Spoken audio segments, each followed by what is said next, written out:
Hai guys, balik lagi bersama aku di channel YouTube Since Teller.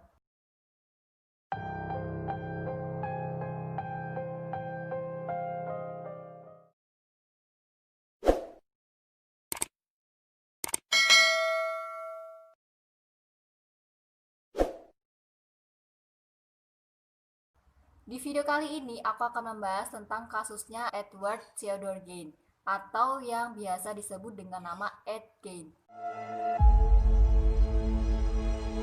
Aku saranin bagi kalian yang lagi lihat video ini jangan di saat lagi makan karena ada beberapa cerita yang menurut aku itu akan membuat kalian jadi tidak selera makan lagi. Jadi aku udah nyaranin kalian dari awal untuk tidak melihat video ini di saat lagi makan. Jadi langsung aja kita masuk ke ceritanya. Ed lahir dalam sebuah keluarga yang dibilang cukup unik.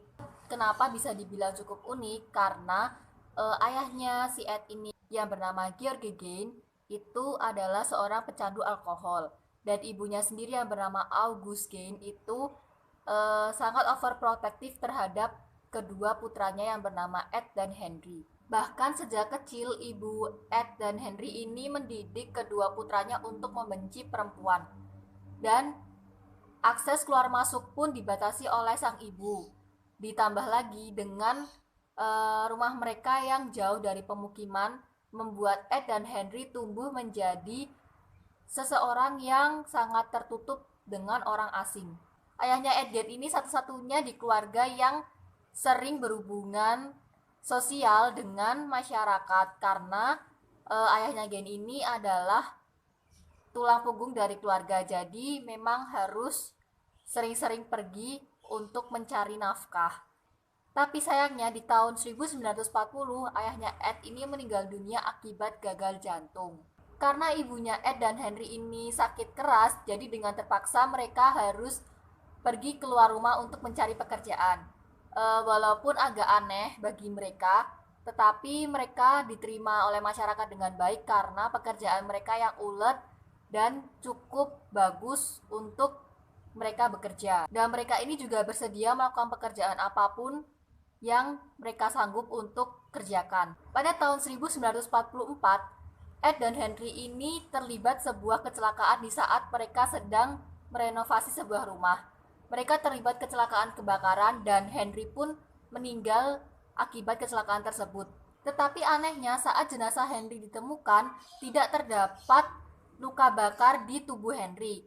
Yang ada malah terdapat luka memar di bagian kepala Henry. Kecurigaan terhadap Ed pun sempat terjadi, tetapi karena Ed selalu bertingkah laku baik dan tekun dalam bekerja, akhirnya kecurigaan masyarakat lambat laun memudar dan tidak ada yang pernah menuntut Ed atas kematian Henry.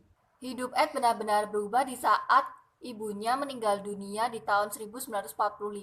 Kehilangan sosok idola panutan dan teman satu-satunya membuat Ed sangat terpukul dan merasa kesepian. Karena sudah tidak ada tanggungan, akhirnya Ed pun memutuskan untuk menjalankan bisnis pertanian dan semakin menutup diri dari masyarakat. Setelah kematian ibunya, si Ed ini mulai mempelajari tentang anatomi tubuh perempuan, hingga dia juga mempelajari tentang sejarah kekejaman Nazi, khususnya soal eksperimen medis di kamp konsentrasi.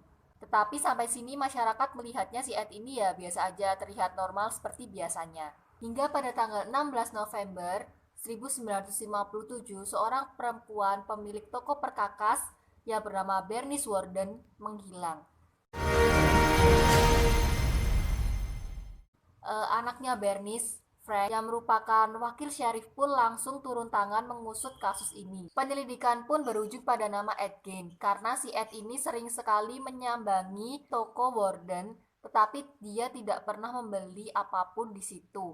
Akhirnya si Frank ini memutuskan untuk memeriksa rumah Ed. Sesampainya di rumah Ed, Frank pun sudah beberapa kali mengetuk pintu rumah si Ed, tetapi tidak ada tanggapan. Akhirnya si Frank berniat untuk menyeruak masuk melalui gudang kayu. Namun apa yang ditemukan di rumah Ed ini di luar dugaan. Begitu masuk gudang kayu, hal pertama kali yang dilihat Frank adalah tubuh seorang wanita yang tergantung terbalik tanpa kepala.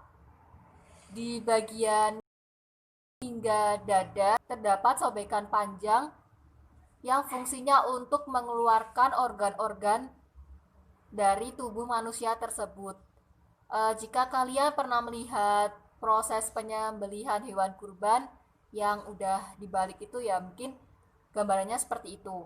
Setelah dilihat lebih lanjut, ternyata tubuh wanita malang tersebut adalah Bernice Worden, yaitu ibunya Frank. Rasa terkejut Frank masih belum selesai. Saat memasuki gudang lebih dalam lagi, ternyata di situ terdapat benda-benda aneh yang di luar nalar manusia. Dalam ruangan tersebut terdapat 10 kulit kepala perempuan, 1 gulung tubuh kulit perempuan yang sudah dikulitin.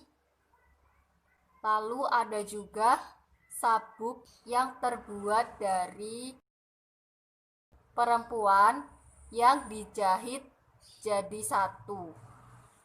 Dan ada juga sebuah kursi yang dudukannya itu dibungkus dengan kulit manusia. Bukan hanya dijadikan perkakas, tapi Ed juga menjadikan tengkorak manusia sebagai mangkuk sup.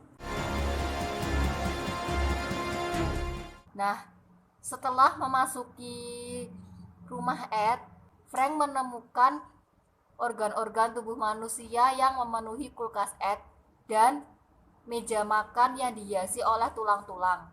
Terdapat juga lampu meja yang bagian kapnya itu terbuat dari kulit wajah. Di dalam kamar Ed terlihat sebuah tempat tidur yang dihiasi oleh tengkorak, serta 1 kepala utuh yang digantung menjadi hiasan dinding. Di sisinya pun terdapat 9 kulit wajah perempuan yang ia jadikan juga sebagai hiasan dinding. Yang paling gilanya lagi, Frank menemukan sejumlah potongan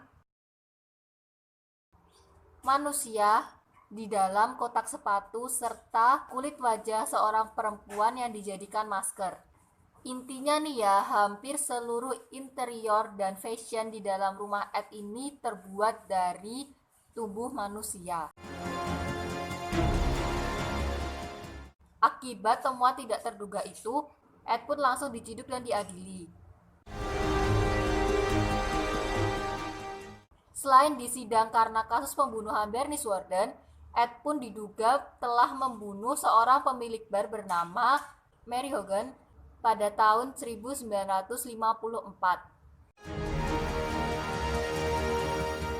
Diduga Mary ini adalah korban hidup pertama Ed.